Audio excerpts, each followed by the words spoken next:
All right. Y'all ready to roll? Yes. Ready to go. Well, first of all, appreciate y'all doing this, taking the time out of your busy Sunday. That was awesome getting to see you hit the pads a little bit with your dad and shock the bones of my man over here who was doing some filming. So that was pretty awesome. So just to do a quick little intro, nothing serious. Sitting here today with Jeovanny and Johnny Estela, right? Part of Impact Boxing and Fitness, right? Yes. And again, appreciate y'all doing this. So I want to tell you why I wanted to have this conversation with you first. So I told you over there a little bit. I try not to talk much beforehand, so I save it for here. Yeah. But I interviewed another gym down the street, MMA guy. He's a world champion grappler, so nice. kind of got me interested in the fighting game a little bit, paying attention to it from the outside. But I said something in that interview that kind of struck with me, and this is why I'm here. I said I didn't really watch boxing, didn't know much about boxing, so I don't know much about boxing, so what I like to do is go out in the community and find some people that are here locally and get to learn it myself through your guys' perspective. But that's sort of why I wanted to talk to you. So you're a pro boxer, right? Let's start there. How long you been doing boxing, man? So I started at 9 years old and I'm 20. It's 11 going on to 12 years this year. I turned 21 in July. Wow, man, that's a long time. That's a long time. So clearly you like it, right? Yeah. What do you like about it? So I like the discipline that comes with it. It keeps your body in shape. It keeps you healthy.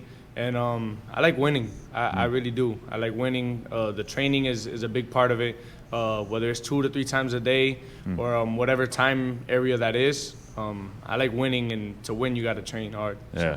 You mentioned something there, that discipline word. You Yeah. you hear that a lot in whether it's martial arts or boxing, a lot of things. But sitting here talking to a 20-year-old that's been doing something for almost 12 years now, there's not a lot of 20-year-olds that I know that have stuck to something for that long and been as disciplined that you have. How do you credit that? What do you credit that to? I credit that to my parents, to my mother, and also my father. My father is my head coach and has been my head coach for my whole boxing career.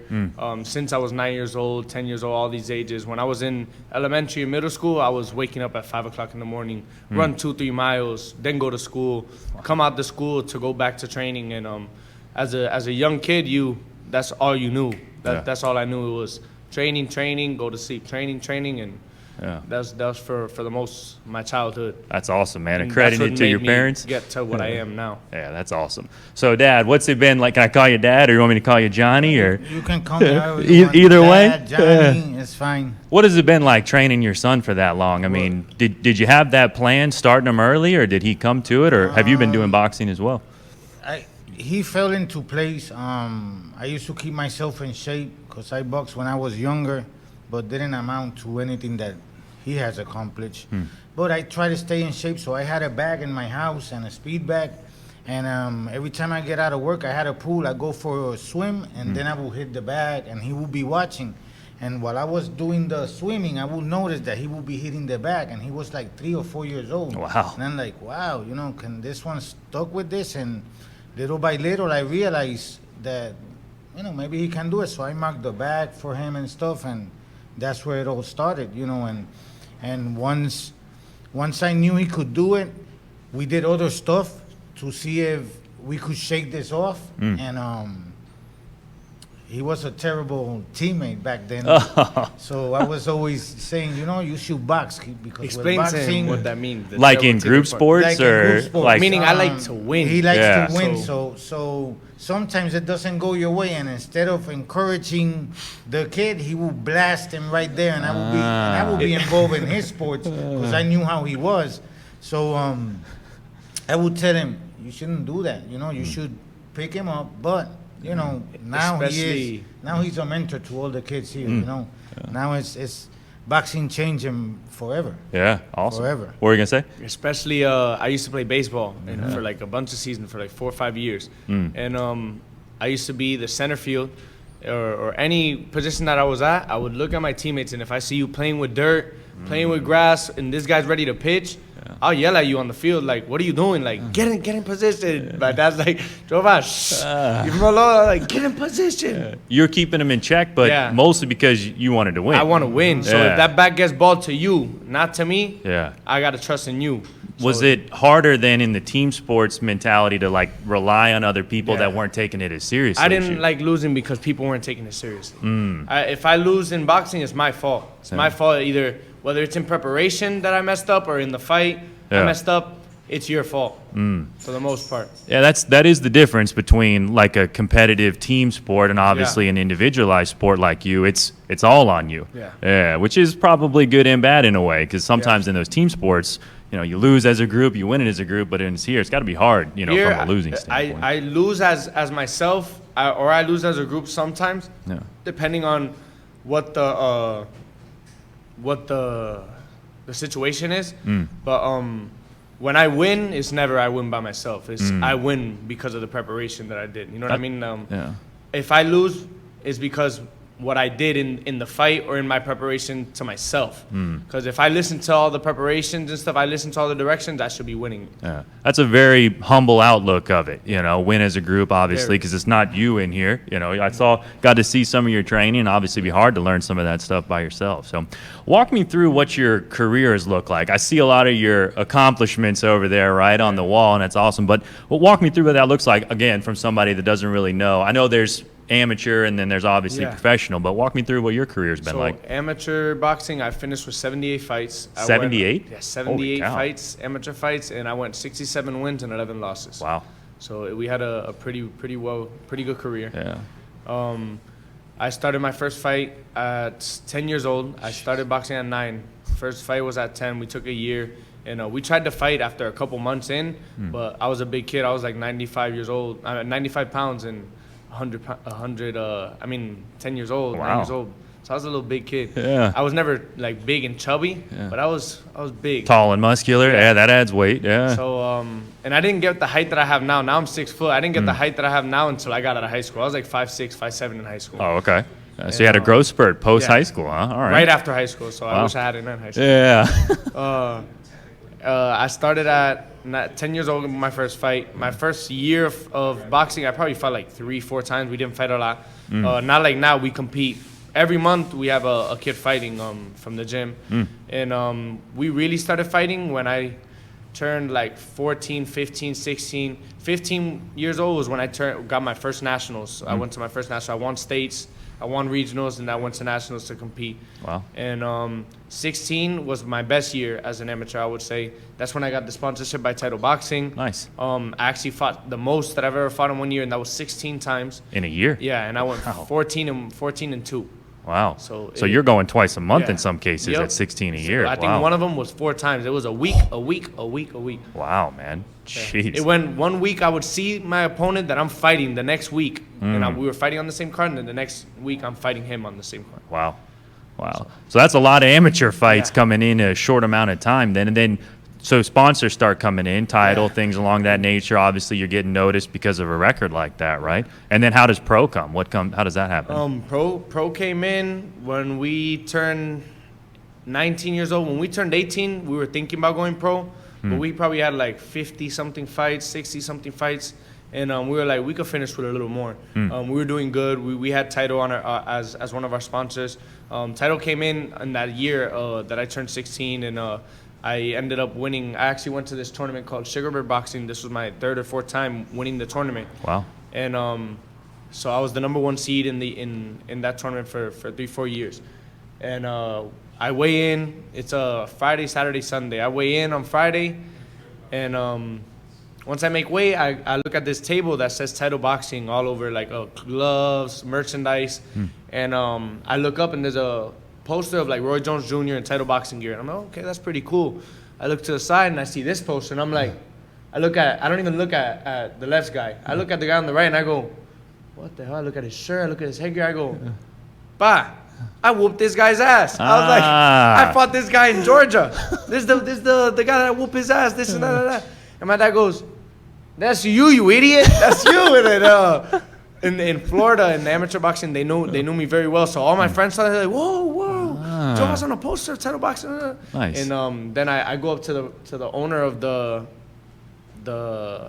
tournament. I go, yo, Bert, that's me on the poster, isn't it? Yeah, Title Boxing sent me this, and just be aware that they're gonna be watching your fights this weekend. Wow. They're looking to hopefully get in touch with you and start sponsoring you. I was like, wow. So it put a lot of pressure in my head. I was like, I got this big brand coming out to look at me. And then there was another brand there too. It was Rival. Yep. Rival was there too, and they were both looking at me to see which one wanted to sponsor. And when Title said, "No, we got him. We're gonna sponsor him," Rival backed out. Yeah. Is that the route you wanted it to go, or did it care? Did it matter at the time? I really like Title Boxing. The people are great. The merchandise is great. Everything, and they're very good people. Yeah. All the gear that I have from Title Boxing has been sponsored, and I love their gear. Wow. I love the vibe that it gives you. Yeah. But yes, that same weekend I fought Saturday and Sunday. Saturday was a first round stoppage, and the next fight was a third round stoppage. And Monday I was in here doing a photo shoot, video shoot with Title Boxing. Ready to roll. It was a blessed weekend. Wow, man, that's awesome. Johnny, what's it like hearing your son talk about this? I have an 8-year-old son who would actually probably love to be here and have this conversation with us. But what's it like hearing him? You know, you were there for obviously all of that. But it's got to make you proud. I mean, seeing him go from starting to where he is now. For me, especially, it's very emotional. You know, I don't try to show it, but he accomplished a lot, and I put a lot of pressure on him for this to happen. And I always told him, if you take the right path, it's gonna happen. And as everything is happening, he's looking at it and saying to me, "It's happening." And it's not only how good you are in the sport. You gotta be marketable. You gotta be nice. You gotta be humble. There's other people that like to be the bad guy. I'm not the bad guy. I haven't teach him to be the bad guy. I teach him to respect our opponents. And all my kids in the gym, we respect our opponents. It's the game. We're gonna box. We're in the fight game. But after that, we're friends outside the ring. You know, so it's very. It fills me with joy and pride to hear him talk the way he talks and the way he behaves, and how much love he received from all the people here in Orlando, everywhere. My family. For a sport like this, the journey, you gotta have that family nucleus, because if not, any little piece you take out, it crumbles. Everything you have accomplished so far. So I always tell him, you know, keep the way you are. Don't change for anything. You know, and everything will fall in place with God first. You know, and I can't wait to see what the future holds. If we keep on the right track, I'm pretty sure that he will be noticed. Wow. He will be noticed. And you can see the other side of that in MMA, boxing. There's a lot of, it seems like there's more trash talk than there's ever been before. And I know some of it is to sell pay-per-views and things along that nature. But I like this approach better, personally. You know, if I were to get my son into something like this, I would much prefer it to be the way you're speaking. Very humble, very respectful. You like to win, which I like that. There's some kids now that they're not competitive at all. Like, they're willing to accept losing. I would rather it be the opposite. So what's it like being in here now? You got to have other kids probably coming in and looking up to you, I can imagine, right? We do. So as you said, my name is Jeovanny, but everybody calls me Jova. All my family calls me Jova. Here alone, we got like 4 little Jovas. Wow. So the first Jova, if you look on that wall, there's a picture on the top left. That's the first Jova that I had, and his name is Gabriel Medina, but we call him Little Jova, Lil Jova. And then the one on the right, his name is Matthew McDonald, and we call him Caucasian Jova. Caucasian Doesn't Jova. sound good, white Jova. Gringo Jova. Yeah, Gringo Jova right here. That one's my friend Eric Portales. He's one of my best friends. His name is Mexican Jova. Okay. So we call him MJ. CJ, MJ. Only one we don't say is LJ. No LJ? Yeah. And Mason. That's one of my little favorites. He's 9 years old. He started with us when he was 4. Wow. He's 9 wins, 1 loss. And that kid is a beast. We call him Tiny Jova. He's a beast. Boxing, like, super sharp and so tiny for him to be boxing like that. Very smooth, very technical. Does size play a matter in fighting, especially early on? Like, do taller kids typically do better, or shorter kids, or is it kind of a mix of skill and other assets? It's a mix, because I might be taller and longer than other opponents, but they might be shorter and stockier. You got to adapt to their way of fighting. Or if sometimes, like this fight, I wasn't the taller person. He was like 6'2" and I was 6 foot. So I had to fight inside instead of me fighting outside. So there's a difference. And there's different styles in boxing, right? And again, I'll show my ignorance. The only style I really am been paying attention to is like the Tyson old peekaboo, where you're standing. You know, what kind of style would you say your fighting is? I would say I'm a technical counter puncher. Technical outside boxer. I like fighting inside because if you look at any of my last 2 fights, they were both knockouts, and it was not fighting outside. It was me going forward from my distance, though. But very sharp. So keeping distance almost probably keeps you safer too, Yeah. because I could imagine being on the inside, you're putting yourself at more risk that way, right? Yeah, and especially with the long arms that I have. So I'm 6 foot, so I'm 72 inches tall, but my reach is 77. So I'm 5 inches longer on my arms than my height. And that's probably at an advantage to fight that way, because you can wait for them to come to you and kind of pick and choose your shots in that way. And as I said, in high school, I didn't have this height. So when I was shorter, I used to love fighting inside. So I still know how to fight inside, but both could work. So you've adapted and changed as your body has changed, and obviously continue to do so. Style makes fights. Yeah. Style makes fights, and this is boxing. Okay, this is to hit and try not to get hit. You don't want to bother people to that, Right. because you gotta have butts in the seat. Yeah. Okay, but you gotta adapt to that game plan as quick as it happens. You don't have the luxury of time. You know, this is preparation, and you prepare for that moment, and then when the time comes, you have to prove it. That's it. As long as you stick to the plan, anything they bring, you should be. You're already ready because for it. we practice it for you.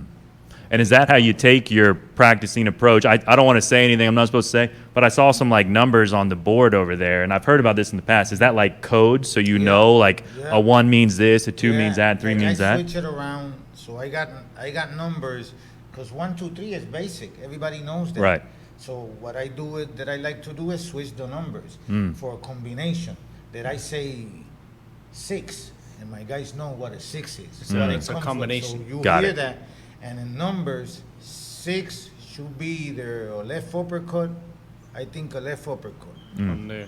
And if you hear 6, you're gonna watch for that, but it's not that. It's a whole combination of 4 or 5 punches. Gotcha. Okay. Yeah. And it works, you know, and you know, like you saw, Yeah. I write it down there, and I tell the guys, you gotta study it, because I switch it, and 2-3 weeks, I do a drill in the bag, and I call that number. And if you did it, you pay attention like I told you, then you should know that number. If you don't, then that's on you. You're not paying attention. Right. Don't look at me like, what is it, coach? Yeah. I told you 2 weeks ago, look at that. So, When you're in there, I mean, and you hear that coming from a corner, does that trigger it for you that fast? Or It does. Like, surprisingly, especially if you look at the sparring videos and the fight videos, you hear my dad. So sometimes you'll hear even my uncle. Like I'll be in the ring, and I'll have this left hand down, and you'll hear my uncle yelling in Spanish, "Mano arriba," hands up, and boom, right there I'm already back to my defense here, nice and tight. So I hear it, and it's pretty weird how you as a fighter, you zone out everybody else. I zone out everybody else. So after my last fight, it was a minute 47. The whole fight, it was just in the first round it finished. And after the first knockdown, it was like in a minute. I get back to the white corner. I go to the neutral corner while they're counting him, and I'm very hyped, getting ready to jump on him again. And all I hear my dad is, "Jova!" I look at him. He goes, "Calm down, calm." Because if I go out going crazy like that, I can get caught with a random punch, a lucky punch. So, like, hey, calm down, relax. Yeah. You got that knockout by being relaxed. Do it again. So right there, I go from jumping, nice and calm. I start breathing in, breathing deep. They let me out to fight, and I'm ready to go. So it took like another 40 seconds of being calm, and the knockout came. But I could have waited another round if I wanted to. if you needed to. Yeah, but you don't get paid for extra rounds, so I get paid the same in the first round as if it's a 12-round fight and I go to the 12th round. Do you get paid more for a knockout versus a No. decision? No, doesn't Same matter. thing, but it's less time in the ring, so you're pretty much getting paid faster. That's a good way to look at it, because you're taking less damage. You're not exhausting yourself as much. You never. It seems weird to say, but you never play with your food. If you could take him out in the first round, take him out in the first round, because he might not hit me in the first round, but if I say, "Oh, I'll just take him out in the second round," and I get hit with a random punch, one punch changes the fight. So you can get knocked out in the second round with a punch you didn't see, and it's all because I wanted to get another knockdown in the next round. So I see. Don't play with your food, meaning the longer your food has a chance, they could get away, they could damage you. I see what you're saying. That's an interesting way to look the at fight it. could change. They can adapt. So Yeah. if you get the chance, take him out. Take him out. It seems like mentioning adapting, that's a big part of fighting in the beginning. Is it's almost like trying to figure out the other individual. Some fighters come out and go right at you, depending on what you're looking at. But it seems like a lot of it, they're trying to time and learn and try to pick something up in their brain. It's almost like chess in that nature when I look at it. It seems like it's more strategic than people, I think, give it credit for. Is that an accurate way of looking at it, would you think? Very. A lot of it in the first round is asserting the jab, asserting the jab to the body, doing feints, seeing if he goes here, he goes, covers the body. If I throw that one up top, does he put up both his hands for if I could touch him in the body in the next round or touch him later in the next round? If I throw the 1-2, does he go backwards? Does he go to the left? Everything's a chess move in this game. So if I throw the jab to the body and you put them hands down, okay, I'll do it again. Boom. You put them hands down again, I'm throwing something up top. Because I know when I fake to the body, you're putting your hands like this, so this is open. Boom. And then once I hit that up top, normally the person's reaction is, put that up, now the body's Opens open. the body. So everything's a combination. Is it more, I don't know, this might sound weird, is it more satisfying to get a knockout? Yes. Because, It did not versus sound going weird at to a all. decision. It feels good. Yeah. So the last two, after the first knockdown, so the first fight that I did, I have 3 fights, 3-0 and 2 knockouts. The first one was a 4-round decision. I won every round, and then the guy got 2 points taken away as well. One was for holding, and the other one was for holding as well. For not fighting. Oh, for not fighting. So for lack of fighting, like he was running too much.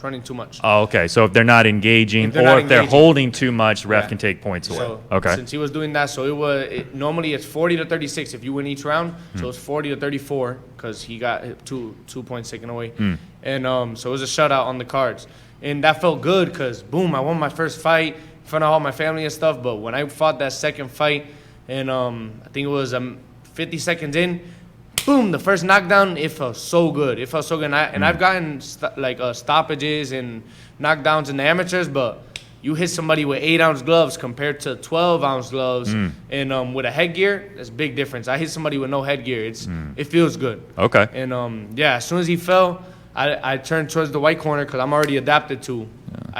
Once somebody falls, you got to go to the neutral corner, let the referee do his job. If I'm staying at the blue corner, I'm staying in front of him, that count doesn't start. So Okay. he's giving the guy more time. So to the rest. faster you Yep. get to where you're supposed to, the sooner Get the count. to your place. Okay. You got to let the referee do his job. So I went to the corner, and the first thing that came out of my mouth after he dropped, curse words. Sit the down. So I go to the corner, and I'm ready to go. That's when I hear my dad, I hear my uncle, and now you can see why my uncle and my dad are telling me, yo, relax, because I'm in a mode that I'm in kill mode. Yeah. Sit the down. I go to the corner, and I'm ready to go. Like, let him go to the referee.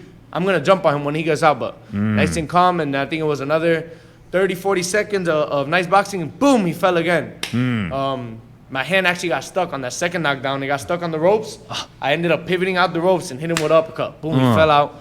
I was super happy. And then it's normally a 3 knockdown rule in the state of Florida. So after the second knockdown, I turned around fast, not knowing that they didn't count him on that one. So they didn't count it as a knockdown. So I go into the corner thinking, oh, they're counting him, but then they didn't count it as a knockdown. And so the referee went like that, meaning, okay, he slipped. It wasn't a slip. He got knocked down. So I go into the corner, and I'm like, there's a 3 knockdown rule. If I knock him down one more time, it's over. It's over. There, even if he feels 100% good, the rule Doesn't is matter. he can't go. Yeah. So I went in for the kill, and I got the kill. Boom, I knocked him down again.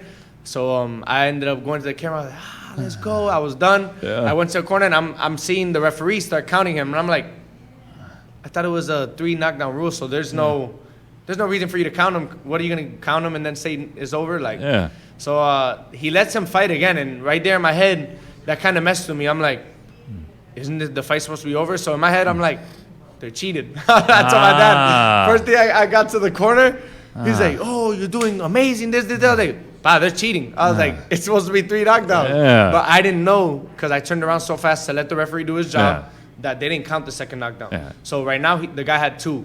So it just made for a better highlight clip because the knockdown that I got in the second one, the knockout that I got in the second round was picture perfect. It was straight off the ropes. He went boom, boom. Right here, I chin checked him. And he fell on the ground and Done.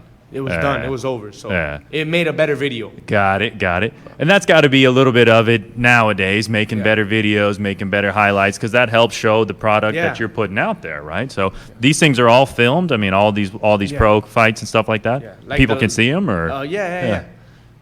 Especially on Facebook, on Instagram. We have to upload some of them to YouTube. They got an app that they stream it at. Especially, I want to give a shout out to Undisputed Promotion. Yes. It's a promotion company. Anthony Jr. Arbello. He's been with us since the amateurs, and he got this fight app that is called Fight TV. And for I think it's $19.95 or $24.99. You can see all the fights, and it was like a total of 15. Okay. Or you can go to the Orlando Caribe Royal Resort. And you can watch it in person. Watch it in person, yeah. It's a beautiful show. Yeah. That's what my next why one's we going roll to be. with Okay. Undisputed, 'cause they do It's the best nice show. shows. It's the best show Awesome. in Florida. They do really best nice show in shows. Florida. so there's different promotions then, Yes. so you can pick and choose where you want to go, or do you kind of go where the best fights are, or how does that work? I love fighting in my hometown. That's where I pack the seats. We fight in other places. We fought in Plant City before, and we sold good on the tickets and stuff. We had big interaction with the fans. The fans loved me over there, and but it's not like home. Home is home. I've been here my whole life. When we have a fight here, my fans show up. My family show up, and whether it's you're coming down from Texas, from New York, from Puerto Rico, they show up, and we have big fan interaction with our family and friends here. That's got to help you perform. Oh yeah. What, give you another level up, to All have the- everybody there in front all of them? the chants, Joe, wow. Yeah. It goes crazy. Like Yeah. it was really crazy. After the win, before the win, like while I'm fighting, you hear it, and after a knockdown, the people go crazy. Any big punch that I hit, the people go crazy. So that fight in Plant City, it went by quick, and it went from me walking in the ring, everybody's waving Puerto Rican flags, and it was amazing. I always get nervous walking to the ring. I always get nervous. I get goosebumps. On my pro debut, I almost teared up walking towards it because my mom touched my face, and that like brought me back into reality. I was in killer mode, Wow. and my mom touched my face, and I looked at her, I was like, oh shit, like this is real life. Yeah. I'm about to get in there and fight. Yeah. And as soon as I stepped in the ring, I'm already back to killer mode. I'm looking at my opponent. I was like, all right, we're about to go at it. We're about to start right now. And the first, second, and third fight, I've gotten the same feeling.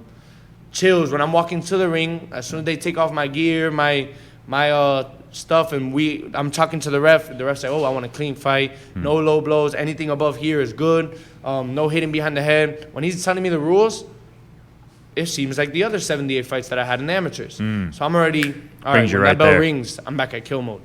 So the first like 10, 15 seconds is very smart in the first round. You really got to assert that jab, assert that dominance, and it's the first 30 second first round is seeing what that person does when you do certain moves and stuff. So very chess-like. Got it. What is this skill giving you outside of the ring? Obviously, I can tell you're a pretty confident young man, but I can imagine this skill set is giving you confidence not only when you step in at that level, but even just probably moving around in normal life. But walk me through what that's been like over the years for you. So my parents have always taught me be confident in yourself, never cocky.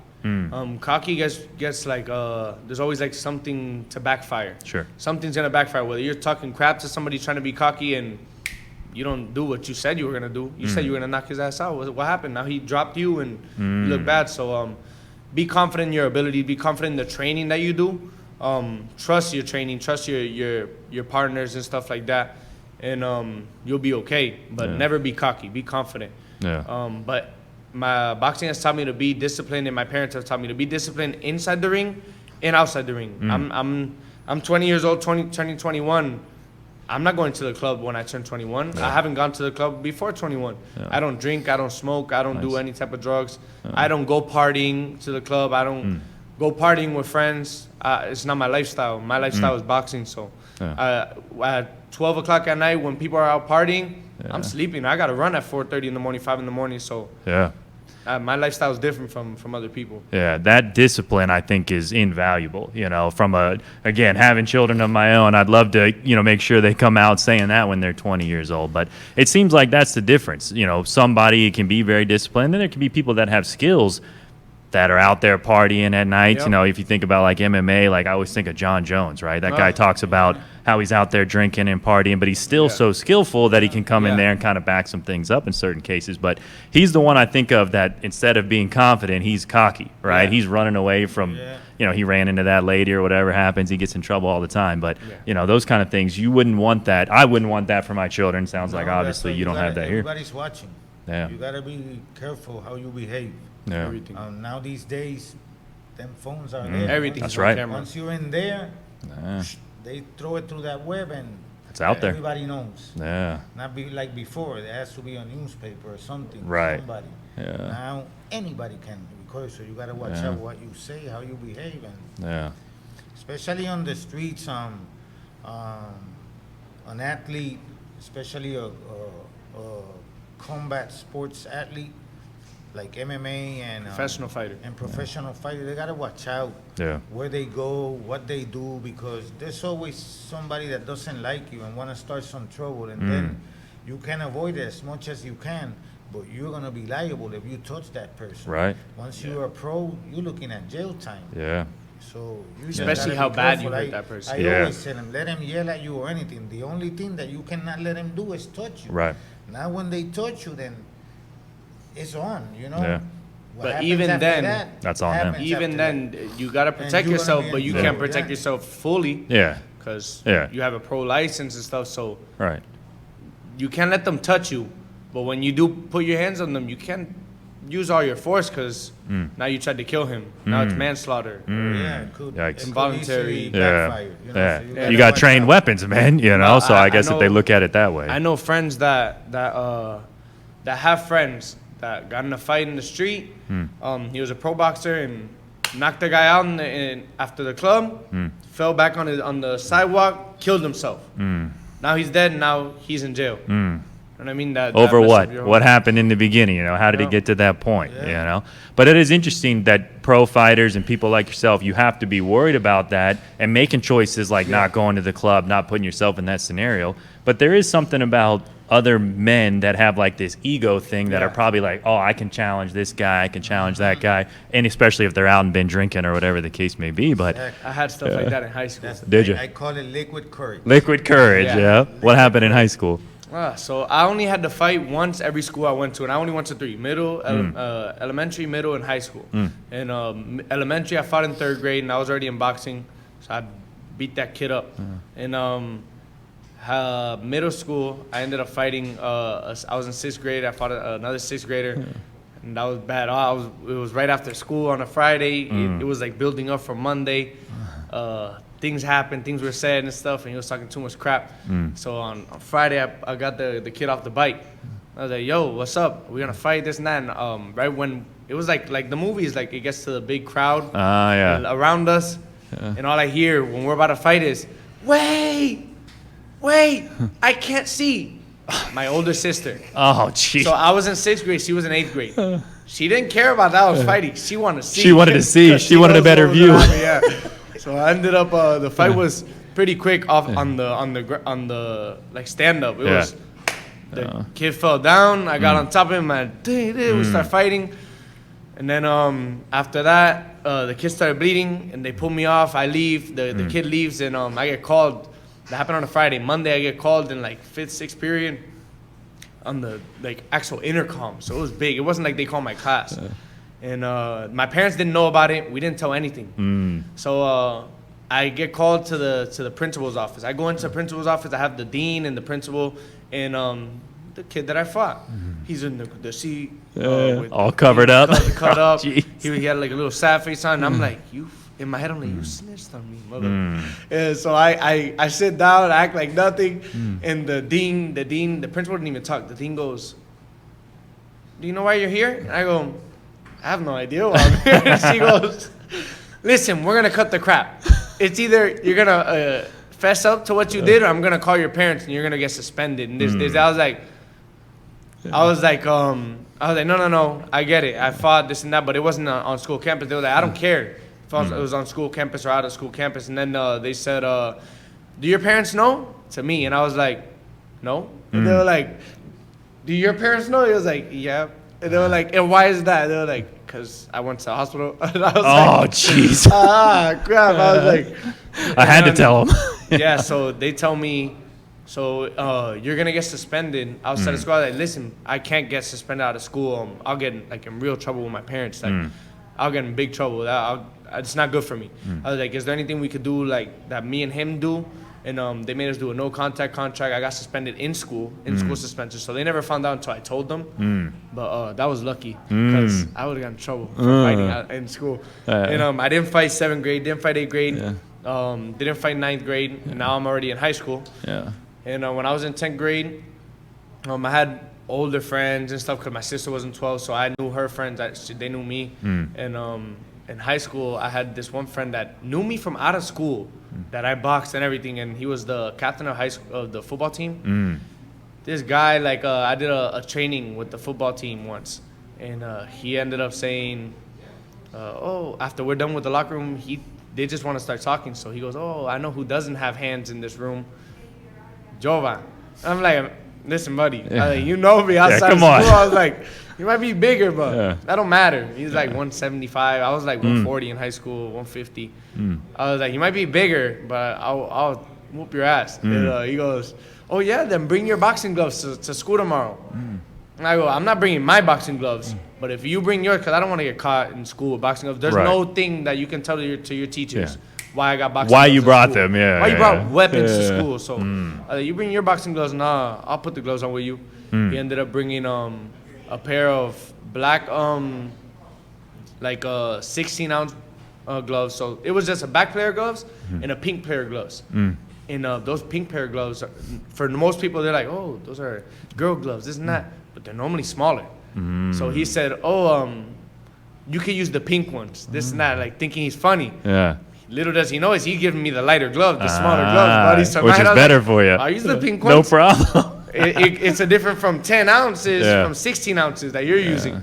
So he was like, how many rounds do you normally do? I normally do 3 rounds of 3 minutes. He said, okay, then we're going to do 1 of 2 minutes. We did not do 1 of 2 minutes. I whooped that ass, and the body shots started adding up, and he ended up dropping. Everybody caught it on video, this. Oh, jeez. And back to the cameras really cool. Coming out. So after the whole thing, he gives me a hug. He goes, listen, I don't care about what nobody said. This is my homeboy, and I know that if I ever get in a fight, he got my back. I was like, now you're friends. Yeah, that happened. Yeah. That's the only times I ever had to do something like that.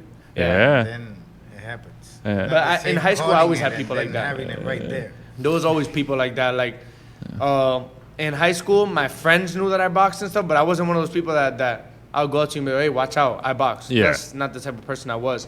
The teachers knew I boxed because if I didn't come to school or something, I would have an excuse. And I was in a tournament in Dallas, Texas. I was in a tournament in West Virginia. So I would have to let them know. And all my teachers knew. Most of my classmates knew. But if I don't know you, you don't really know that I box. Got it. So you felt like you had to fight in each one of the schools that you went to just once. Just to get the word out there. That's all that you needed. Yeah, but you had guys coming at you like that, and now they want to be friends. Even know? Like after that, they would be like, they wouldn't do that to me or something like that. Oh, come on. So like that's people's egos getting in the way of what reality is. Yeah. There was always people like that, but that wasn't in middle school or elementary. It was in high school that the bigger people want to be like, what about me? Or you box? What's up? We can get some rounds. And I always said, come to the gym. Because I own a boxing gym. I was like, come to the gym. I'll have you sign a waiver. Yeah. And we'll do it. Sign a waiver. Yeah, nobody would come. Yeah, of course. Nobody would come. Let's do it in the gym. Yeah. Nobody would come. I'm not going to do this shit with you in school. Yeah. Get in trouble. No. Well, and the risk associated. I mean, you mentioned the kid that's my fear of street fights is somebody hitting their head on the pavement or somebody taking it too far. Yeah. You see people like foot stomping guys in the head, like over what? Like a spilled drink in the club or whatever, and you're going to, like you said, go to jail for it. So obviously these type of sports have some sort of associated risk to them, right? Both short-term risk and maybe potentially some long-term. How much time do you guys spend thinking about that? I mean, does that play into your mindset at all when you're thinking about your life and your career here? What I think of is that I'm thinking for his own good. After 30, we don't box no more. 30, 31, it has 32. It has to be really. We got a window of 10, 11 years, so he can make enough that he can live Yeah. for the rest of his life, with his faculties and everything. So I figured he started at 7 or 8, 30 years, that's 23 years, taking hits, doing what we're doing. So Yeah. we're thinking it'll be short, but God knows, Right. That's Who knows our what will plan, be in 10 that's years. our plan. I don't want him, God protect him always. I don't want nothing bad, No. because as a father, it'll really mean nothing if that happens at the end. So I'd rather have him with faculties that I could be not only a father, his coach, and say, yo, it's time for us. Yeah. We did enough. We good. Now live your life. Right. Now live it. Yeah. Because he just knows boxing. The journey never been easy. It's never gonna get easy. So I figured 30 plus, unless he's at the status of a Canelo or something like that we can pick and choose and fight every 6 months and stuff for a whole lot of money, then things Right. change there. Right. Yeah. So we'll be prepared for that. But Yeah. as now. All right, minor overheating in your boxing sauna you got here, So we were talking about risk and obviously the associated risk combat sports, but to accomplish anything, you got to take some risk, So obviously to get to making some money to set you up so you can have a future past this, that's the risk you're willing to take, I suppose, huh? Yeah. Okay. As long as I'm prepared for the fight, we'll take the fight. If I have the proper preparation, and me and my team and I, if we feel ready for the fight, we're ready for the fight. I trust my team's judgment. My team trusts my judgment. Whether it's in the way I lose my weight, whether it's the way we do our sparring, they trust me in how I lose my weight. I trust them how they do my food, my training, everything from that sort of perspective. How much weight are you cutting? What do you fight at? 114 or? Yeah, I'll fight at 147. 147. And I normally walk around like 165, so I go Ooh. down like You cut 20 17 pounds almost? 20 Wow. pounds sometimes. Yeah. And that weigh in, I weigh in at like 146, 8.8 or something on Friday. One Saturday when I step in that ring, I'm already 164, 165. Wow. So you're gaining it back real quick, Very too. gaining back. So there's got to be some science Healthy. to that. Yep. Yeah, because, I always think that's fascinating. Draining yourself right before, it's got All to the be water comes physically out. all the water, but then Taking gaining it all the right water. back. That's why there's no salts or sugars for the last week at all. And there's a way to do that. Yeah. Okay, there's people that use extreme stuff, and there's Some people other even put that alcohol in their body. Do a smart thing. I think we're doing it on the smart side. Yeah. He's young. That has a lot to do with that playing. Sure. After 26, 27, God knows why his body will have soared. But right now, we got it under control, and for him losing weight, he just get the cranky part. At the end. He gets really cranky. That's like I love it. 'Cause Just, he's mad. Usually, that's when you face your opponent. So you run into these types of guys. We haven't had that because I guess they know, and we have had some respectful opponents. But we have seen them facing other people, and they are disrespecting. But the way we behave ourselves and we approach the situation, we prepared for that stare down good. And like I said, I love it because he's cranky, ready to go to eat, and he wants to get it over with, And I don't really talk crap at the weigh-ins because, Yeah. No. like, if they talk crap to me, I'm like, don't worry, I'm gonna have to see you in the ring tomorrow. You're gonna see me in the ring. Let's see how that works out tomorrow. So Yeah. there's not really much. I don't think any of my opponents have talked crap towards me in the pro at least. The one of them I didn't even talk to, but the last one, the third guy, the minute and a half knockdown, I didn't even talk to him. The second one I talked a little bit, and I'm always humble with the opponents after, especially. Before and after, I shake their hand. I give them their props after. I always thank them for the opportunity of fighting me and stuff. Without them, I don't fight them. I don't fight. I might not even have a fight. Sometimes I have so many opponents that either cancel or can't make the fight or back out. Like the last fight I went to, I had 2 opponents cancel before, like the same week of the fight. And then we had one set up for Friday. They were going to come on a plane. He didn't come to the plane. He didn't even get on the plane. So Friday I went to weigh-ins with no opponent. We ended up having like 3 opponent switches, and the third one was the one that took the fight. He said, "Who is it?" The first 2 said no because I was standing up in a group, and I'm the tallest out of the group. I'm 6 foot. So they're like, him at 147? Hell no. I don't want to fight him. I don't want to fight him. So my manager was like, yo, Jova, sit down because these guys keep saying, oh, look, it's that guy over there. And don't stand up and show your height. Sit down. Hide yourself. So we will sit him way... Put my hood on and stuff. I'm like sitting like this. You know, we have learned, we're learning in the pros.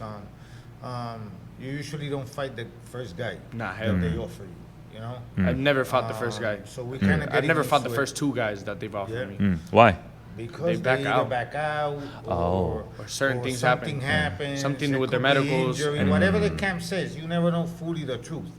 But it's a learning experience, like I say, and we've been getting used to it. You know, okay, so I'm like, when they call me before, I get really stressed out. And you gotta watch out. What are you doing? Because you really don't want to take unnecessary risk.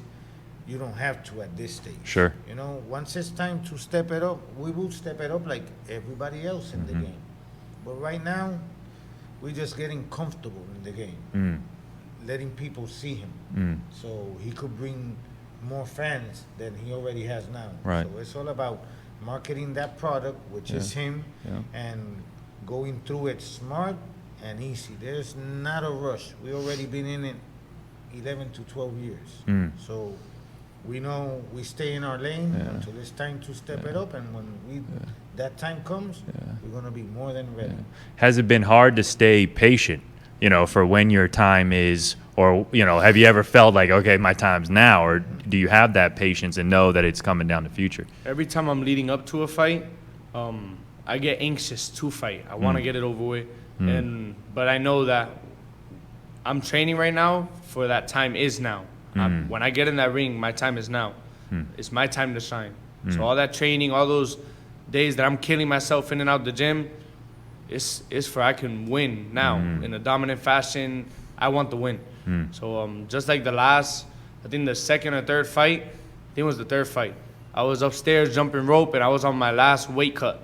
Like I was on the last week. That's the hardest week for me because it's straight weight cut, no sparring, no nothing like that. The cranky week. Cranky week. So it was Friday we weigh in, so it was like Thursday before. So it was my last training. So I was feeling already. I normally walk around 165. I was like 149, 150. I was like 2-3 pounds off. So I'm cranky. I'm like very sharp, very toned, very like more scrawnier. And I'm looking at myself in the mirror. I'm like, damn, like you chose this. You want to win, you got to make weight. You want to fight, you got to make weight. You chose this shit. I'm looking at myself with a sad face, and I'm like, let's get it over with. I gotta do this anyway. I do my training and stuff. Right after I eat on Friday, I'm back to my weight, happy, and everybody knows me as kind of as you saw me today, very happy, very always telling a joke, always making people laugh. I come into a room and I try to make that room happy. I bring positive energy into anywhere I'm at, any of my surroundings. You can feel that, man, and that probably pays off with the fans too, obviously, in that aspect. Yeah. I never like even at the fights, I don't turn down fans for pictures or anything like that. If they want me to sign anything, I sign it. Nice. I'm very friendly with the fans. And that's what gets you more and more fans. Yeah. It gets you a better connection with your fans. Yeah. What's the first thing you eat on that Friday after cutting everything out? What's your go-to? So we have a science, the way we go up in weight. Yeah. And, obviously, the first thing I'm doing is drinking a lot of water. water. Putting the water back. We drink a certain water that doesn't get you bloated, meaning I can still eat. So I drink like half a gallon of water. And we eat pasta.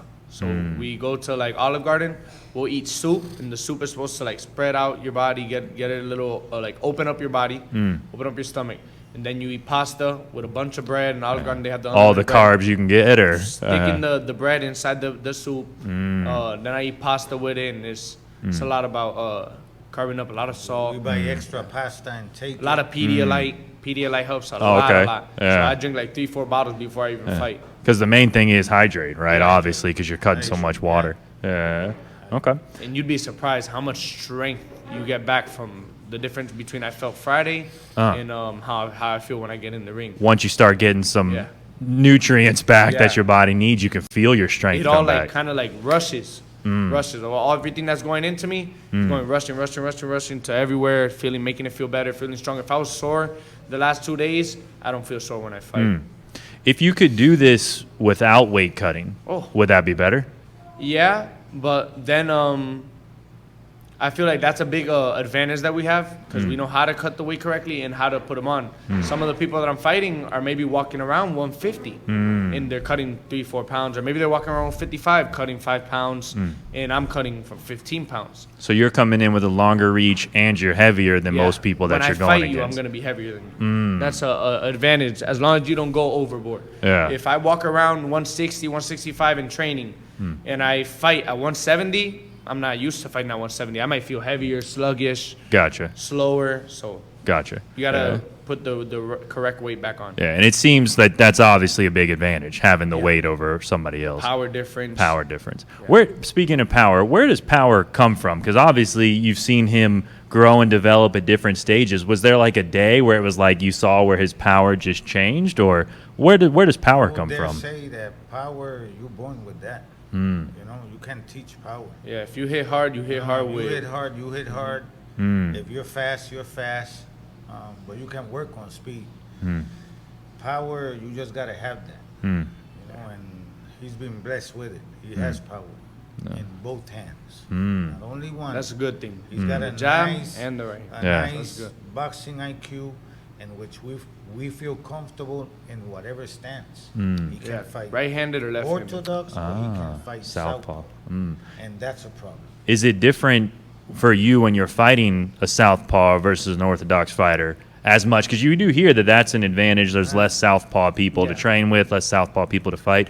But you being able to switch, that's obviously another advantage. But when you fight people, if they're Southpaw versus Orthodox, is that different? It helps a lot. And luckily, I have actually a Southpaw sparring partner. And he's going to be fighting on the July 24th card as well. He's one of my best friends. Nice. His name is Andre Showtime Lamb. Showtime, and, okay. Yeah, he's really cool guy. I've known him since I was 9 years old. Wow. At that age, I didn't know how much older he is than me. I started sparring with him when I was like 14, 15.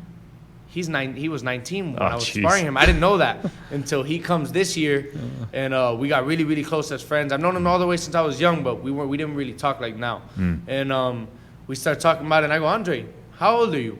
He goes, I'm 25. And I go, so when I was 14, 15, I was sparring a 19, 20-year-old. I'm talking shit to you, you're talking shit to me. What's up, motherfucker? And you're freaking 20 years old, yeah, jeez, what the heck? How do you look? So I never thought about it. Yeah. And luckily he's Southpaw, and he stays Southpaw, very sharp boxer, just like I would say, just like myself. We're very similar in fighting styles. Only thing I would say different is that he can't switch righty. I switch righty and Southpaw, but the dude's very talented. He fights at 140. He walks around like 160, 158. He gives me one of the best work that I can get in sparring wise and stuff like that. He's my main training partner as well. Him and my friend Mexican Jova. We actually call Mexican Andre Jova. Bermuda Jova. Oh, He's from Bermuda. Yeah, BJ, huh? BJ, yeah. He don't like that. He don't like that. He likes MJ. He likes TJ. He don't BJ like he doesn't like. Okay. He's not sure about that one. Sometimes he'll be like, before we're training or something, he'll be sleeping. We'll BJ. Like, shh, don't call me that. But, it's got to be having good training partners. Obviously, the team and the coaching, but somebody that you can rely on to learn from has got to play a crucial role in your development. And training as well. with a partner like that, it helps you a lot, especially mentally. Like running, nobody loves running. Nobody likes running. All right. But it's something that's necessary for boxing. If you want to be good in boxing, you have to have energy. You have to have stamina, endurance, and you need that with running, swimming, jump rope, a bunch of exercises that help you with getting your air. But he's lefty, and normally with lefties, I like going lefty with them because I feel as if you're lefty, one of the main things they tell us to do against lefties, righties, they tell us to put our foot on the outside, right hands and hooks. Jab to the top, right hands and hooks to keep them from going away from my power. My keep power them hand is the inside right. your power. Keep them inside the power Okay. hand. You want to keep. He's got a chess match. Yeah. He wants to move to his right. Yeah, So so you the cut same it way off. I'm trying to And hit you wanna with move mine. to your left. Yeah, the same way I'm trying to hit you with my power hand, you're trying to put your foot on the outside. So if I just put this back, you're used to fighting right-handed. You're used to putting that foot on the outside. Now what are you gonna put? You put that foot on the outside. I'm throwing the You got big the hook. power coming, yeah. So, and as my dad said, when you hit hard with both hands, either one is my power hand. So whichever way you go, now my stronger power hand is in the front. So that check hook is coming good and stuff like that. So I like going lefty with lefties sometimes because they're not used to it for the most part. Most of them are used to fighting right. Orthodox ones, yeah. Okay. Is there a lot of like pro boxers that switch stances? I don't know if I've seen that frequently. You see it in MMA and some things like that, Yeah. but in boxers, are there a lot that are comfortable in both? There's a couple. Some most of them stick to what they're really good at. So if they're really good at right-handed, they'll stay right-handed. Unless they see a moment where they can adapt or get an extra punch if they switch lefty, they could do it.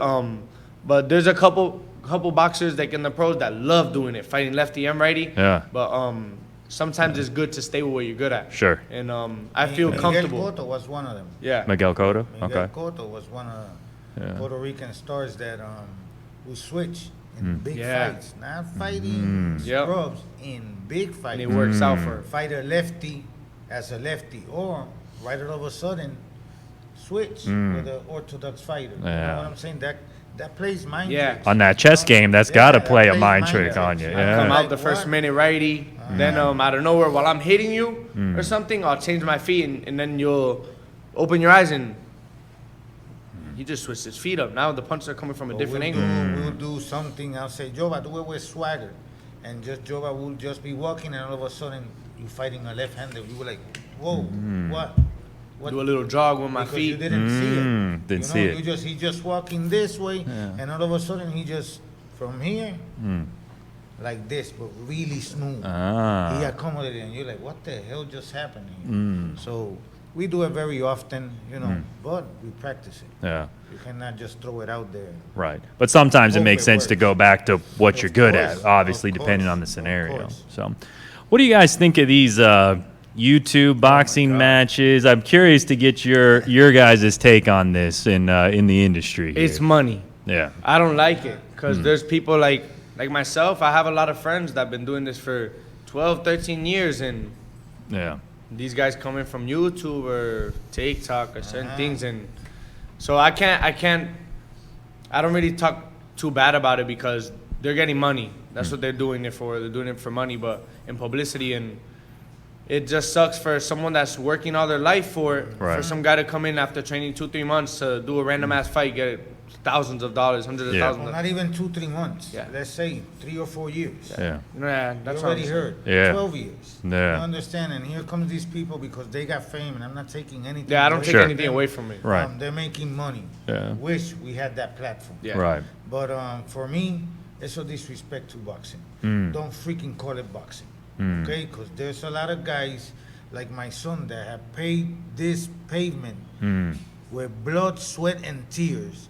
Yeah. And here you come and you make $30 million.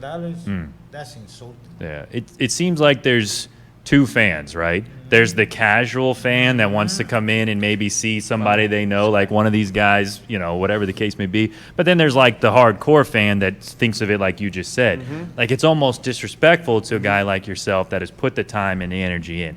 You can't hate them for trying to make some money. And then the casual fans are like, oh, they're fighting. I want to watch them fight, bro. Yeah. But And their fans too. They bring their YouTuber friends to watch the thing. When you see like Logan Paul fight Floyd Mayweather, did you guys catch that? Yeah, I catch what that. What do you think of? I mean, from a skills standpoint, Nah, the skills were a big difference. Floyd is too Too slick. Yeah. too slick, Like a too can of oil. technically sound. yeah. You know?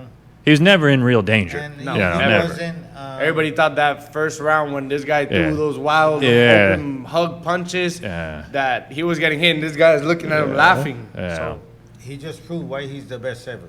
Even though that was people are 35 saying pound difference. Yeah. He lost. He never tried to put really in danger Logan Paul. I actually saw him after the fight too. So Did you? he's a smart businessman, and he did what he had to do. I respect him for that. Did I think he should have taken that fight? Nah. You know, I think for me personally, it did more damage to him to let that YouTuber hang out with him 8 rounds. For them YouTubers, I would like to say, fight somebody your own way. Yeah. I want to see that, and then I'll respect you a little. Yeah. But fight somebody your own way. And if not, I got a few guys your way that you can come fight. Come on over. You just got to sign a waiver. Yeah. We'll do it for fun. But it seems like, the big names are catching attention, Logan Paul, Jake Paul, but there's also, like, even at Amway, I saw TikTokers fighting YouTubers, people I've never even heard about. So I'm like, man, it's even going down to, people that have never even probably trained for as long as at least those Paul brothers had. So, I saw that as well. Yeah. And then now Jake's going against, it seems like the targets they picked, Tyron Woodley. He's got some hands, though. He got hands. Yeah. He's not an Askren. He's not an Askren that's never knocked He's anybody not a out. boxer, But he got He hands. knows how to fight, and he got heavy hands. Yeah. I want to see that one. I want to see that one. I want to see that I feel like if one. anybody has a chance, obviously it wasn't Nate Robinson. It Right. wasn't Ben Askren. Ben Askren's good grappling. Yeah. He was never known for hitting. No. So Tyrone Woodley hits hard. It should be an interesting one. I hope he does what everybody wants him to do. Yeah.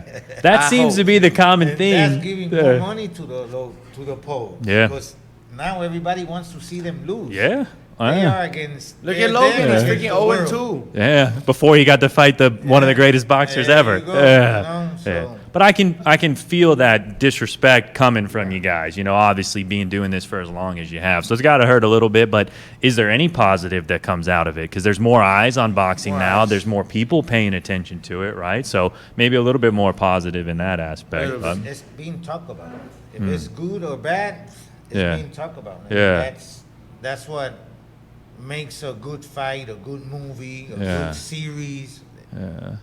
People Word. talking. Yeah. People talking. It seems like boxing has gone through, and this is just from an outside, some phases, right? Yeah. Mike Tyson days, boxing is huge, right? Yeah. Then you can argue that maybe MMA comes in and takes some fans away a little bit, but now maybe Because this of the is gore and stuff like that. yeah, You wanna people see get somebody get killed. yeah, which has that draw to it, right? But it seems like boxing is more going like this now, at least in my opinion. Little by And, little, yep. and Going there's back up. there's other guys to attest to that. Can you mention Canelo? Canelo's one of those guys that yeah. can pull a big draw, but we got some great boxers coming out of Florida. You'll see in Hmm. the next 5 to 10 years, there's gonna be a whole lot of boxers from Florida. Hmm. Yeah. From the Gold Coast, look at Fimo Lopez. Yeah, They say Teofimo he's from Lopez. Brooklyn, but He beat did almost Lomachenko. all his fights Really? here Yeah. In Florida? In Florida. Ah, You okay. know, national champ. So there's a whole bunch of guys that are Sander Sayas, he's a really Aaron good friend of mine. Aponte. I Him can too. start naming, and you see, and you remember. If you keep getting into boxing, yeah, and in this podcast, you go back, you're gonna see that I said it. yeah. These names you gotta watch out, including my son Yeah. Jeovanny Estela. But we paid our dues. Right. We went through that amateur stints career and got our wins, got our losses, celebrated, cried, and we did everything as a team. Okay. You win as a team and you lose as a team. Okay, and there is not a losing experience if you get back up and you face what happened, you fix it, and Yeah. you do it again. Do it again. Get back in. Keep training. Right. Yeah. So on that, your accomplishment wall over there, is there one that stands out as, your greatest win or your biggest achievement, or something that stands out to you as your greatest win? So something that's very important to me on that wall is actually the amateur belt of the pro show that I'm going to be fighting on next month in July. It's called the Undisputed Fight Night, and it was the title for that belt. I mean, for that For that show. And I had to fight somebody that had that belt, so I had to fight the champion, take it from him, and then defend it 4 times in a row. So on the third defense, if I lose, they take my belt. So that was the only one out of all those belts that I had to defend in the first 4 place. times. So Wow. it was nice. It was very, very cool. Yeah. It felt really cool walking into the ring with the belt and stuff. I bet.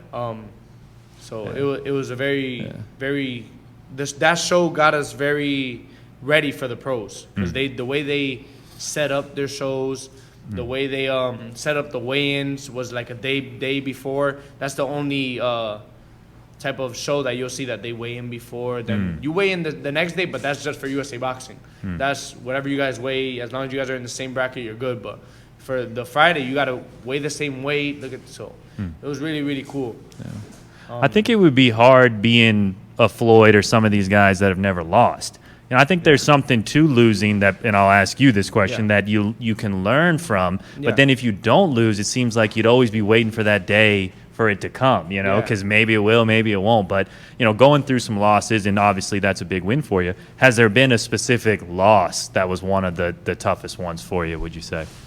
So they're all tough, but has there been a specific one that sticks to your mind? What do you think? Yeah, for me, Nationals. Yeah. You know, there were some losses in Nationals. That's to the fourth day out of 5 in Nationals.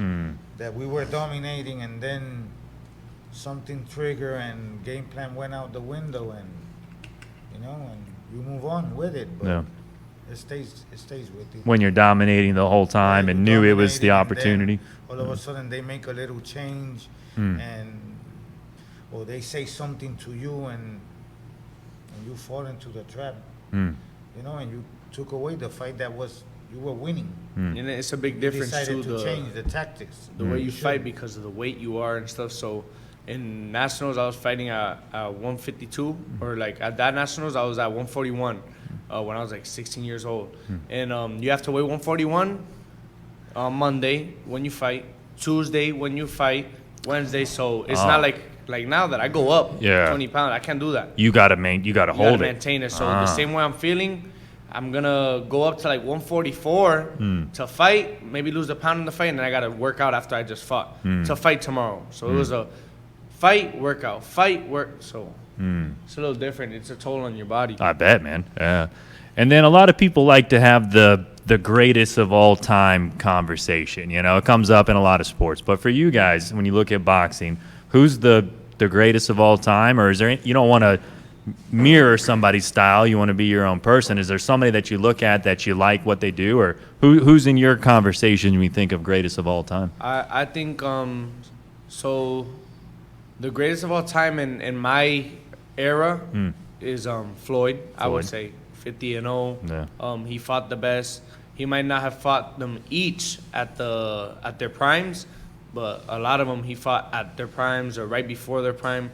And he's done what he had to do, and that's win. So, and took the least damage, right? I think he took the least damage. And the other question of who would I want to fight, like if I could choose one person to mimic, I would want to fight like Canelo. And I think my dad would agree with me. He fights perfectly sound inside and outside. If I could fight like anybody and carry the power punches that he has in each weight class, that's a big thing too. You might hit hard at 147, but when you go to 165, let's see if you hit those guys hard, because they're bigger. They're used to getting hit harder. So he carries his weight all the way up to 175. So. And it seems like he learns. You know, he fought Floyd early, right? He was a lot younger. Boxing lesson, give him a whoop ass. Yeah, but then it seems like he changed a little bit and became more defensive over his career and change, he credits right? that too. To Canelo, Floyd, right? Canelo said that, that was the best thing that could have happened to him. Him lose to Floyd like that. That's what made him. His defense is so slick like that. His offense is so good. And he credits that. Yeah. Okay. How about for you on that GOAT conversation? For me on the GOAT, in boxing, for me the best ever for me is Muhammad Ali, because he put money into this game. There's other 50-0s that retired. Rocky Marciano, undefeated. Carlos Monzon. I could name a whole bunch. Now, the smartest one is Floyd. I got to give it to Floyd. I didn't like Floyd once he became Money Man. I like him when he was Pretty Boy, because he would go at you. He was more fun to watch. I wasn't in the boxing game as a coach. I already have retired of my amateurs, and I was just a boxing fan. And I hated on him because he was running. But then when I got in boxing again for my second chapter as a coach, then I understand. You know, this guy is really smart. Hit and not get hit. He fights when he wants. He gets all the money, and he don't get hit. Yeah. You know? And I would agree with you. You got to put, Floyd in that conversation. But sometimes when you look at outside the ring, he's got his own share of things that, I talk about John Jones like that a lot too. But then I go back to, they're professional fighters. They get in a cage for a living and they're trying to hurt somebody. So it's got to be hard to be that individual. But when I look at that GOAT conversation, and people do mention that like eras, generations, because it does change. Yes, Things change. does. It's a completely different time. So see, Mike Tyson could be considered one of the greatest. At least heavyweights. Because there's different weight classes. And then Manny Pacquiao. What about Manny Pacquiao? What could you not say about Manny Pacquiao? Right. So Sugar Ray Leonard, there's a whole bunch that we could name. One thing I know about that era that is not happening a lot, hope it changes, is the best fighting the best. You want to be the best, you had to fight the best. Those Roberto Duran, Tommy Hearns, Marvin Hagler, the best fought the best. Now everybody is, and I understand to a certain point, you build yourself up. You build this product and you get them there, but that seems to be what the UFC does well. They put the fights people want to see, but usually it's the best fighting the best. And boxing, it seems hard because there's so many promotions, there's so many different belts. It's like, who is the unified guy? I know there's a unified title and things along that nature, but it seems like a lot more politics in the boxing game than in some other games, maybe. And a big difference in the boxing and UFC world is the UFC fighters do less fights. And if they get a loss, it's not much to them. It really doesn't do as much as if a boxer gets a loss, they lose a lot of fans. For the most part, a lot of people, like fans, stop watching them and stuff like that.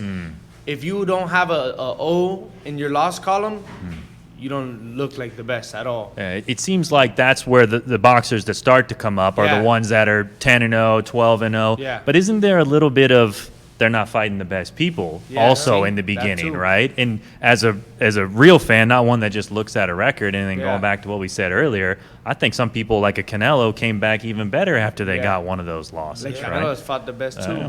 We definitely don't want to know. Definitely don't want to know. We want to win.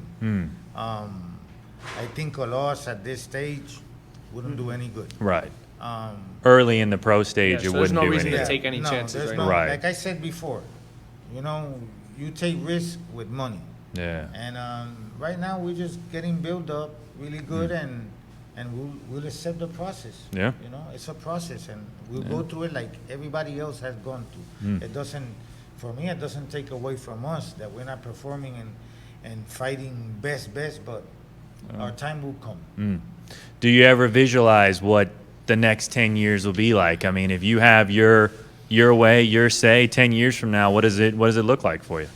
I'll be world champ. I'll be a millionaire. My family will be living just like how I will be living at that time. And I think we'll be at 30 years old, 31 years old. We'll be in the last like 2, 3, 4 years of our boxing career.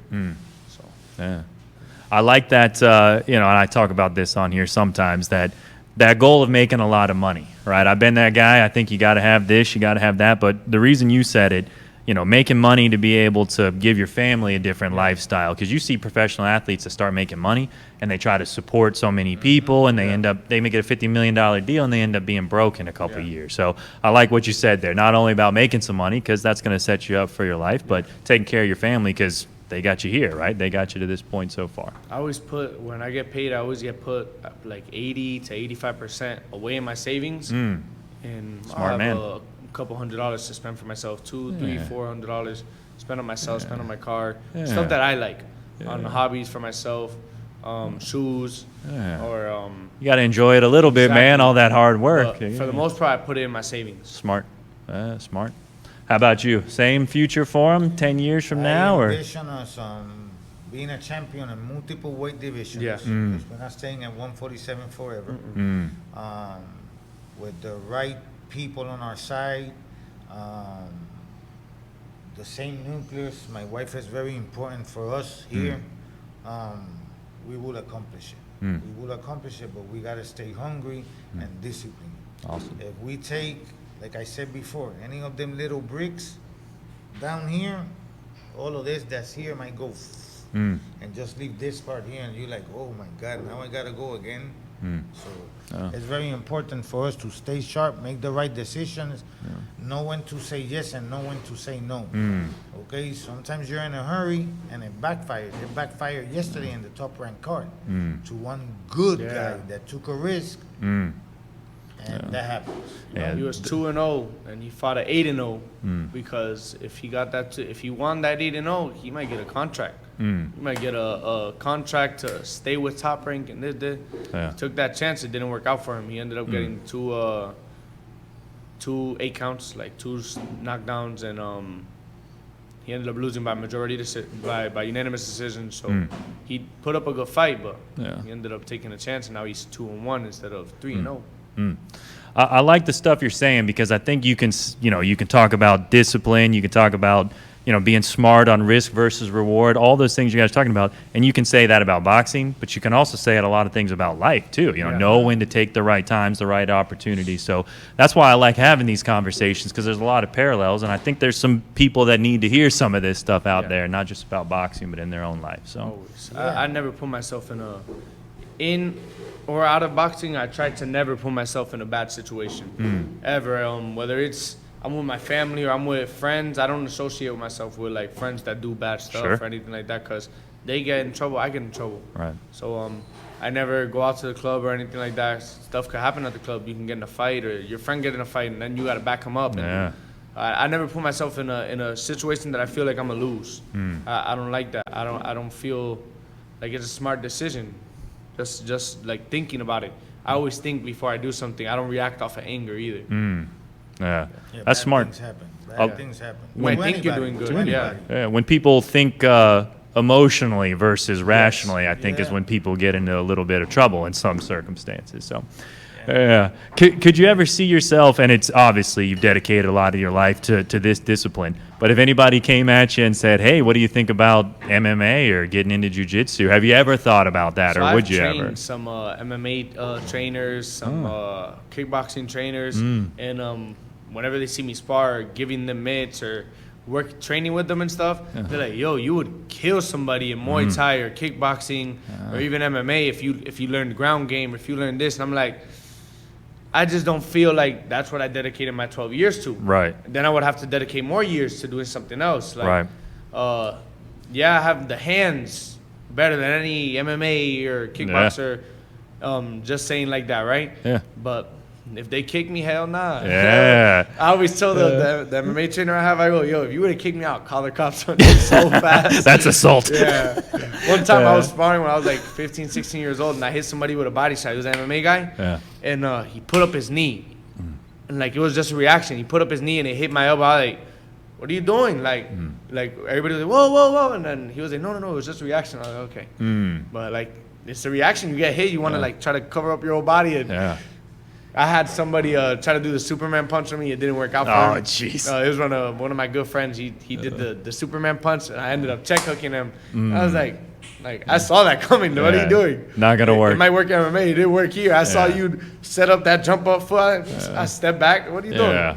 It's a different level. That chess game you've been playing with your feet, not kicking people, but with your feet and movement in your hands specifically, you can see it. I mean, seeing you here, I've told you I've seen a couple MMA guys sparring and stuff like that, but it's a different level, even when you watch it in the professional as well. There's levels to this, and like I said, his boxing IQ is one of the best in the sport.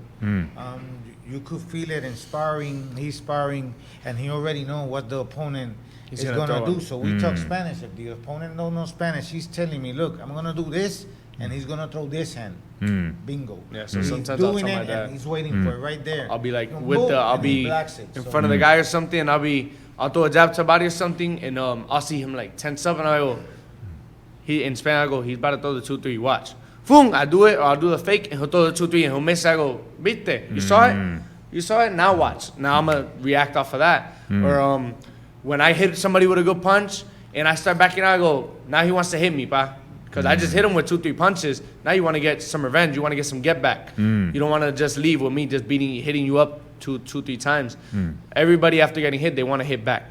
So after you hit somebody, boom, boom, boom, with 3 solid punches, they want to land 2, 3 solid punches on you, make it even. Got it. So I always say, look, now he's gonna throw all his power, boom, boom, boom. I catch him and I go, now it's my turn.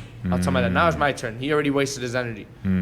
You mentioned when you were hitting the my man over here with the chest pads on, that it was good you weren't angry. Do you feel that there's a different level that you get to when some of those emotions come out? So talk about that a little bit. I think you gain a little bit of power, but you lose a lot of skill. You lose a lot of technical, like the way you throw your punch and stuff, because you're throwing straight off of anger. So sometimes my mom tells me like, oh, think about it like they just beat up your sister. Then I'm like, no, because I won't fight the same way as I would without that. It doesn't make sense to me. I'm not gonna think somebody punched my sister in the mouth for me to fight nice and technical and cleaner. That's gonna make me fight angry, and fighting angry could expose me to certain punches. I might throw like this, and my chin is out. Chin out. Throwing out, so you get wild. And the power's there though. Yeah. So it has a place. I'm not getting hit. That would have been different. Yeah, because he's not swinging back at you. You could see that, right, where you get too angry that you start to get maybe sloppy in the mind, that chess game that you're playing. You think you're doing good in your mind. You're like, oh, I'm hitting nailing hard. This guy. If you're running against someone like me and you're fighting me angry, I'm like, do it. Waste your energy. Go ahead. But it's not going to work. Well, listen, you guys have been very generous with your time. I got some of your shout-outs, and I'll put it in there. And when's your next fight, and where's it at? I'd love to come. I'll buy tickets. I'd love to come, bring some people. Yes. Yeah, I'm a Florida native too, man. That's why I'm doing this podcast. Orlando, born and raised. Nice. Yeah. My whole family. I got 70 family members that all live here. So, and then I work for a company, so I have a couple guys that still hang around that we might bring out to the show, man. So when's your next fight? So my next fight's gonna be in Orlando, and it's gonna be July 24th. Okay. So that's Where gonna at? be nice in the Caribbean Royale, right? Kind of like towards Disney. I know what you're talking area. about. Awesome. And it's gonna be really nice. The tickets. The what? So tickets right here. Perfect. Tickets right here in the gym. Okay. I'll give you my mother's information and Perfect. stuff. And tickets will be awesome. Like I said before, shout out to Undisputed Promotion. Yeah. That's a promotional company that is gonna do that show. And I want to give a shout out to Title Boxing at Douglas Ward Official. That's our main sponsor. Thank you so much for everything you have done for us. Always grateful. Awesome. Another one is Victory Sports. That's my management team. Okay. His name is Mike Leonardi. He's a big factor in our team. So. Okay. Awesome. Well, listen, I love your guys' story. We didn't talk about this beforehand. I told her I'm going to come in and just talk to you guys, but the story of what you've accomplished, man, the discipline that you've shown at a young age, and honestly, just the family side. You guys are real tight-knit. You got to be very proud of your son here, but it shows, obviously, the hard work that you guys have put into raising the family right. Very satisfying. Awesome. Very satisfying. Awesome. If you guys ever want to do this again, man, after any of your fights or anything, we can do it again. Right after this July 24th. Win. Speaking into existence after this stoppage win that I'm looking forward to getting. We could do this again. Let's do it again. I'd love to hear about it. Awesome, man. Appreciate it. Thanks. Right. Thank you. Thank you. Yeah. That was easy. Cake, right? That was Yes. Like the last two.